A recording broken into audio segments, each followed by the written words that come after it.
السلام علیکم ورحمۃ اللہ وبرکاتہ نحمدہ ونصلی علی رسولہ الکریم اما بعد فاعوذ باللہ من الشیطان الرجیم بسم اللہ الرحمن الرحیم رب اشرح لی صدری ویسر لی امری واحلل عقدۃ من لسانی یفقہوا قولی واجعل لی وزیرا من اہلی رب زدنی علما اللہم فقہنا فی الدین اللہم انی اسألک علما نافعا وعملا متقبلا ورزقا طیبا اللہم انفعنا بما علمتنا وعلمنا ما ينفعنا وزدنا علما ربی یسر ولا تعسر وتمم بالخیر وبک نستعین آمین یا رب العالمین۔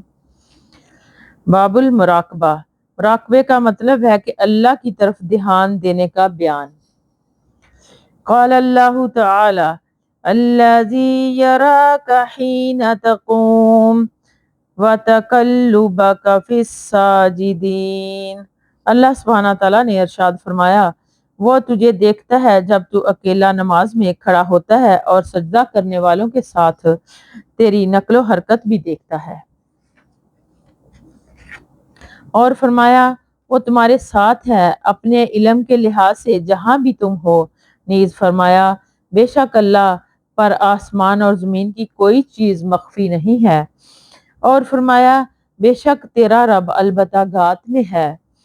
اور فرمایا وہ خیانت کرنے والی آنکھوں کو اور سینے میں مخفی باتوں کو بھی جانتا ہے۔ بے شک اس موضوع پر اور بھی بہت سی آیات ہیں جو کہ معلوم ہیں۔ فائدہ اس کا کیا ہے؟ ان تمام آیات سے واضح ہے کہ انسان جو کچھ کرتا ہے وہ اللہ کے علم میں ہے، اس سے کوئی چیز مخفی ہے نہ مخفی رہ ہی سکتی ہے۔ اس لیے انسان کو چاہیے کہ وہ اللہ کی اس صفت علم و بصر و صفت سماع کو ہر وقت سامنے رکھے تاکہ اللہ سبحانہ تعالیٰ کی نافرمانیوں سے بچ سکے۔ اللہ کی یہ صفات جس حد تک اس کے سامنے رہیں گی اس قدر وہ اللہ کی نافرمانیوں سے کنارہ کش رہے گا۔ بے شک جو حدیث ہیں وہ ذیل میں نقل کی جاتی ہیں۔ حضرت عمر بن خطاب رضی اللہ تعالیٰ عنہ سے روایت ہے کہ ایک روز رسول اکرم صلی اللہ علیہ وآلہ وسلم کے پاس بیٹھے ہوئے تھے کہ اس دوران میں اچانک ایک آدمی ہمارے پاس آدم کا انتہائی سفید کپڑوں میں ملبوس اور سخت سیاہ بالوں والا، اس پر سفر کا نام و نشان نظر نہ آتا تھا، نہ کوئی اسے پہچانتا تھا، یہاں تک کہ وہ رسول اکرم صلی اللہ علیہ وسلم کی طرف بیٹھ گیا۔ اس نے اپنے گھٹنے اور آپ کے گھٹنوں کے ساتھ ملا دیے اور اپنی دونوں ہتھیلیوں کو اپنی رانوں پر رکھ لیا، یعنی نہایت مؤدب ہو کر بیٹھ گیا اور کہا اے محمد صلی اللہ علیہ وآلہ وسلم مجھے اسلام کے بارے میں بتلائیے۔ رسول اکرم صلی اللہ علیہ وآلہ وسلم نے فرمایا اسلام یہ ہے کہ تم اس بات کی گواہی دو کہ اللہ کے سوا کوئی معبود برحق نہیں اور محمد صلی اللہ علیہ وآلہ وسلم اللہ کے رسول ہیں، اور نماز قائم کرو، زکوٰۃ ادا کرو اور رمضان کے روزے رکھو۔ اگر تمہیں سفر حج کی طاقت ہو تو بیت اللہ کا حج کرو۔ اس نے کہا آپ نے سچ کہا، ہم نے اس کی بات پر تعجب کیا کہ یہ آپ سے سوال بھی کرتا ہے اور آپ کی تصدیق بھی کرتا ہے۔ اس نے پھر کہا مجھے ایمان کے متعلق بتلائیے۔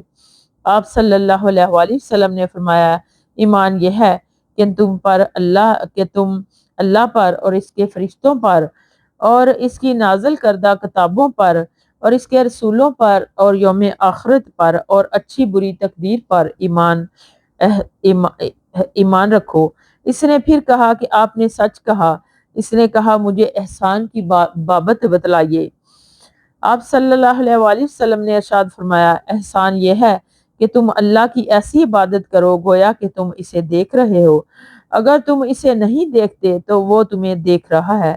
اس نے کہا مجھے قیامت کے بارے میں خبر دیجئے، وہ کب آئے گی؟ آپ صلی اللہ علیہ وآلہ وسلم نے فرمایا اس کے بارے میں جس سے سوال کیا گیا ہے وہ سائل سے زیادہ علم رکھنے والا نہیں ہے، یعنی مجھے تم سے زیادہ علم نہیں۔ اس نے کہا اچھا اس کی بڑی بڑی نشانیاں بیان فرمائیے۔ آپ صلی اللہ علیہ وآلہ وسلم نے فرمایا لونڈی اپنی مالکہ کو جنے گی، اور یہ کہ تم ایسے لوگوں کو دیکھو گے کہ جن کے جسم پر کپڑے، پیروں میں جوتیاں اور کھانے کو خوراک نہیں ہوگی، لیکن پھر ان فقیروں کی پاس اتنی دولت آ جائے گی کہ وہ عمارتوں کے میں ایک دوسرے پر فخر کریں گے۔ پھر وہ نور وارد سائل چلا گیا۔ راوی حدیث حضرت عمر رضی اللہ تعالیٰ عنہ کہتے ہیں کہ میں کافی دیر تک نبی کریم صلی اللہ علیہ وسلم کی خدمت میں ٹھہرا رہا۔ پھر آپ صلی اللہ علیہ وسلم نے مجھ سے کہا، عمر جانتے ہو کہ یہ سائل کون تھا؟ میں نے کہا، اللہ اور اس کا رسول ہی بہتر جانتا ہے۔ آپ صلی اللہ علیہ وآلہ وسلم نے فرمایا، یہ جبریل علیہ السلام تھے جو تمہیں تمہارا دین سکھانے کے لیے آئے تھے۔ حدیث مسلم۔ لونڈی اپنی مالکہ کو جنے گی، اس کا مطلب کیا ہے کہ لونڈیاں کی کثرت ہو جائے گی، یہاں تک کہ ہم خوابی کے لیے مخصوص لونڈی اپنے آقا کے لیے بیٹی جنے گی، اور یہ آقا کی بیٹی آقا ہی کی معنی میں ہے، اور اس کے علاوہ اور بھی کئی مفہوم بیان کیے گئے ہیں۔ یہ حدیث جبرائیل کے نام سے مشہور ہے۔ اس میں اساسیات اسلام کا بیان ہے جس کی تفصیلات ہر مسلمان جانتا ہے۔ تقدیر کا مطلب ہے ہر چیز جوابدہ تک ہوگی، اور اس کا علم پہلے ہی سے اللہ کو ہے اور اس نے اس کو لکھ دیا ہے۔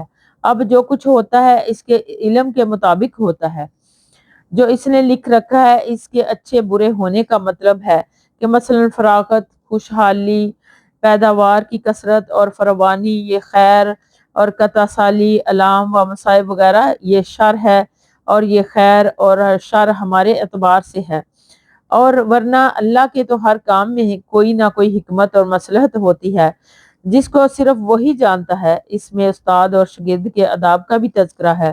عبادات میں خشوع خضوع کا مطلوب ہے کہ کوئی بھی عبادت اس وقت تک ثمر آور نہیں ہو سکتی جب تک اس میں خشوع خضوع نہ ہو۔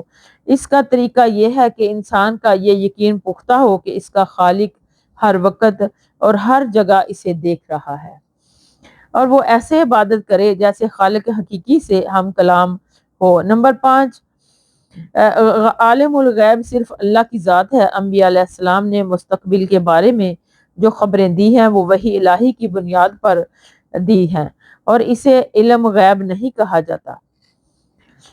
حضرت ابو ذر جندب بن جنادہ اور حضرت ابو عبد الرحمن معاذ بن جبل رضی اللہ تعالیٰ عنہما سے روایت ہے کہ رسول اکرم صلی اللہ علیہ وآلہ وسلم نے فرمایا، جو جہاں کہیں بھی ہو اللہ سے ڈر اور برائی کے پیچھے نیکی کر، نیکی برائی کو مٹا دے گی، اور لوگوں کے ساتھ اچھے اخلاق سے پیش آ۔ اسے ترمذی نے روایت کیا ہے اور کہا ہے کہ یہ حدیث حسن ہے۔ اس کا فائد نیکی برائی کو مٹا دے گی کا مطلب نمبر 1 کہ نیکی برائی کا کفارہ بن جاتی ہے، یعنی انسان کو چاہیے کہ گناہ سرزد ہو جانے کے بعد فوراً ہی کوئی نیکی کرے تاکہ گناہ کے جسمانی اور روحانی مضر اثرات زائل ہو جائیں، کیونکہ بندہ مومن کو گناہ بے عقل کیے رکھتا ہے تا وقتاً توبہ کر لے یا کوئی نیکی کر لے۔ مومن کی شان یہی ہے کہ گناہ کے فوراً بعد توبہ کر لے، اور اسی طرح اس کا گناہ لکھا بھی نہیں جائے گا۔ نمبر 2، جلوت و خلوت میں اللہ کا تقوی ضروری ہے، اور یہی حقیقی تقوی ہے کہ انسان تنہا یا لوگوں میں کوئی اسے دیکھ رہا ہو یا نہ دیکھ رہا ہو، بہرحال میں وہ اللہ سے ڈرے، اور اسی وقت ممکن ہے کہ جب اللہ کی عظمت اور اس کی ذات عالی کا وقار انسان کے دل میں جاگزی ہو۔ جلوت میں تقوی کا اظہار اور خلوت میں اللہ کی حرمتوں کو پامال کرنا اتنا گنونا جرم ہے کہ اس سے انسان کے سارے اعمال برباد ہو جاتے ہیں۔ دیکھیے سنن ابن ماجہ۔ نمبر 3، حسن اخلاق بھی اس اعمال میں سے ہے جن سے گناہ معاف ہو جاتے ہیں۔ راوی حدیث ابو ذر جندب بن جنادہ رضی اللہ تعالیٰ عنہ۔ جندب بن جنادہ بن سفیان بن عبید، ان کی کنیت ابو ذر غفاری ہے، اور یہ کنیت ہی سے مشہور ہیں۔ کنانہ بن خزیمہ کے قبیلے بنو غفار سے ان کا تعلق ہے۔ صحابی ہیں، قدیم الاسلام ہیں، سچائی میں انہوں نے بطور مثال پیش کیا جاتا تھا۔ اپنے ہی قول کے مطابق یہ 5ویں نمبر پر اسلام لائے۔ یہ پہلے شخص ہیں جنہوں نے سب سے پہلے نبی صلی اللہ علیہ وسلم کو اسلامی سلام کیا۔ مقام ربضہ میں 32 ہجری میں وفات پائے، 281 احادیث کے راوی ہیں۔ اس سے حضرت ابو عبد الرحمن معاذ بن جبل رضی اللہ تعالیٰ عنہ، معاذ بن جبل بن عمر و بن اوس انصاری خضری، کنیت ابو عبد الرحمن ہے، علم حلال و حرام میں سب سے مقدم ہے۔ نبی کریم صلی اللہ علیہ وسلم کی حدیث ہے کہ میری امت میں حلال و حرام کا معاذ بن جبل سے بڑھ کر جاننے والا کوئی نہیں۔ یہ بہت خوبصورت اور کڑیل جوان تھے، بیعت عقبہ اور غزوہ بدر وغیرہ میں شریک ہوئے۔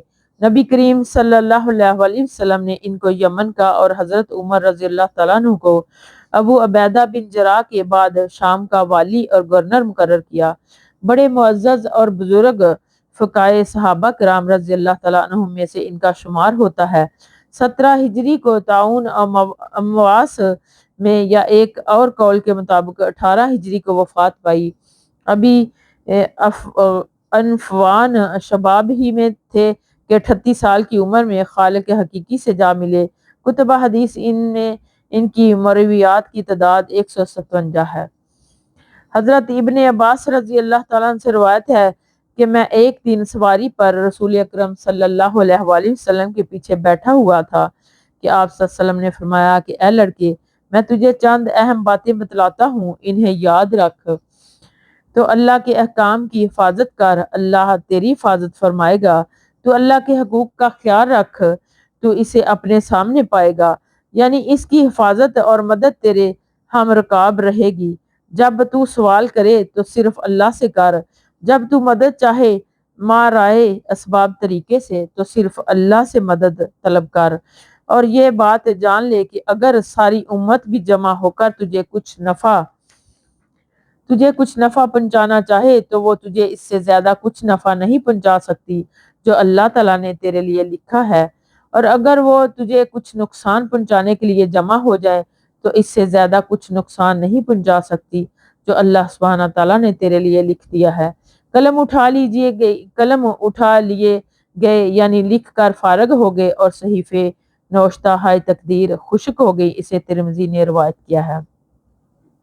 ترمذی کے علاوہ ایک اور روایت میں ہے، تو اللہ کے حقوق کا خیال رکھ تو اس کو اپنے سامنے پائے گا، اور تو خوشحالی میں اللہ کو پہچان اور اس کی طرف توجہ رکھ، وہ تجھے تنگی اور مصیبت میں پہچانے گا، یعنی تیری دستگیری فرمائے گا، اور جان لے کہ تجھ سے چوک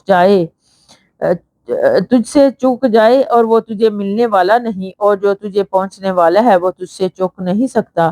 اور یہ بھی جان لے کہ اللہ کی مدد صبر کے ساتھ اور کشادگی، تکلیف کے ساتھ اور تنگی کے ساتھ آسانی ہے۔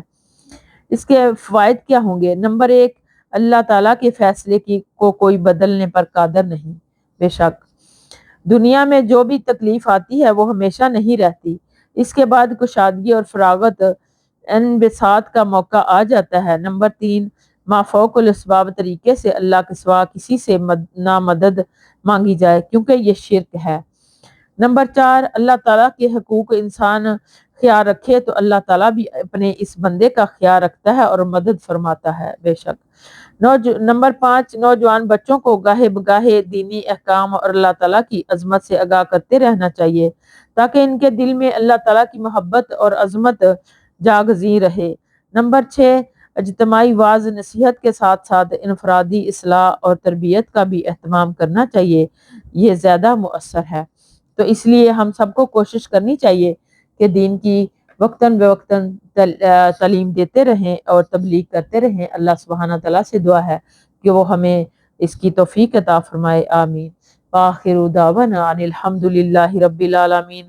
سبحانک اللہم وبحمدک نشہد ان لا الہ الا انت نستغفرک ونتوب الیک۔ السلام علیکم ورحمۃ اللہ وبرکاتہ۔